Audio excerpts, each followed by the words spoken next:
Illum it-tlieta 4 ta' Jannar l-10:30 ta' filgħodu qegħdin fiċ-ċentru għall-loti tad-demm kif tistgħu tindunaw warajja illum iċ-ċentru jinsab mingħajr nies li qegħdin jagħtu d-demm tagħhom. Il-pazjent ma jistax jistenna. Bħalissa f'pajjiżna hawn nuqqas fil-provista tad-demm partikolarment f'dak meqjus bħala O positive, O negative u A negative.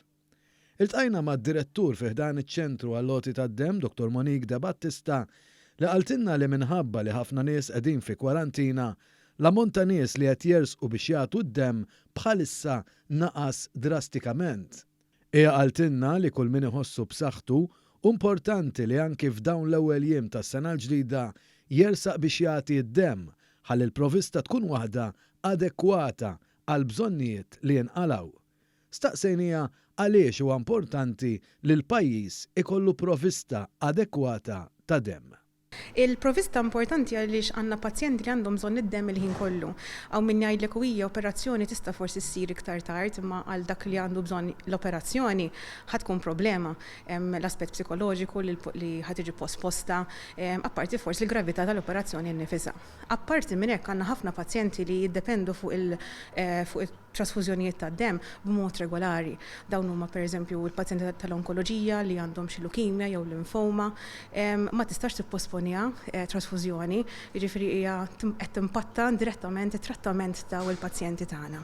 Dr. De Battista saħqet li kull min ħadd il-qima tal-influenza staġjonali kif ukoll dawk kontra l-imxija tal-COVID-19 xorta waħda jistgħu jersqu biex jagħtu d-demm. Dawk li ħadu l-ewwel tilqima, it-tieni u anki l-booster għandhom iħallu 7 ijiem jgħaddu qabel ma jersqu biex jagħtu d-demm.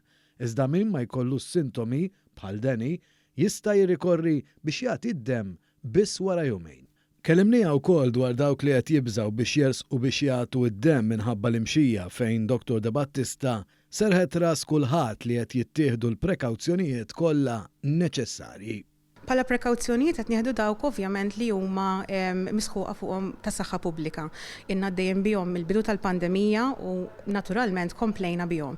Malli jitlu n-nies qed insaqsuhom jekk kinux ma jifilħux qed jistennew xi swab test, f'dal każ insaqsu li donatur jerġa' jiġi iktar tard matul il-ġimgħa. Nagħmlu ħafna testijiet ta' temperatura, naħslu jdejna bħala staff kif ukoll id-donatur nipprovdu hand rubs. Il-couches li nużaw huma mimsuħa bl-alkohol speċjali, ġifieri aħna nassiguraw li il-post huwa sigur għad-donaturi u ovvjament anke għall-istaff tagħna. Ġifieri ironikament bħala post huwa wieħed mill-iktar safe li wieħed jista' jmur fihom waqt pandemija. Fl-aħħar nett Dr. Monique De Battista ħeġġed biex ikunu aktar il-gruppi ta' nies li f'dan iż-żmien tas-sena jingħaqdu flimkien u jmorru u jagħtu d-demm. Hija qalet li kull grupp għandu jkun ta' mhux aktar minn 6 fis-siegħa.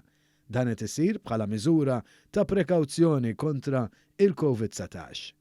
Kull min iħossu b'saħħtu għandu jmur iċ-ċentru ta' loti tad-demm bis-swit l-Isptar San Luqa fi Gwarda Manġa, jippreżenta kull tip ta' dokument ta' identifikazzjoni mit-2 sal-ħadd mit-8 ta' filgħodu sas-6 ta' filgħaxija. L-appelli tagħna jibqgħu favur dawk il-pazjenti li għandhom bżonn id-demm u għalhekk ninkoraġġukom li tkunu leali lejhom u tibqgħu tagħtu d-demm b'mod regolari mingħajr biża'.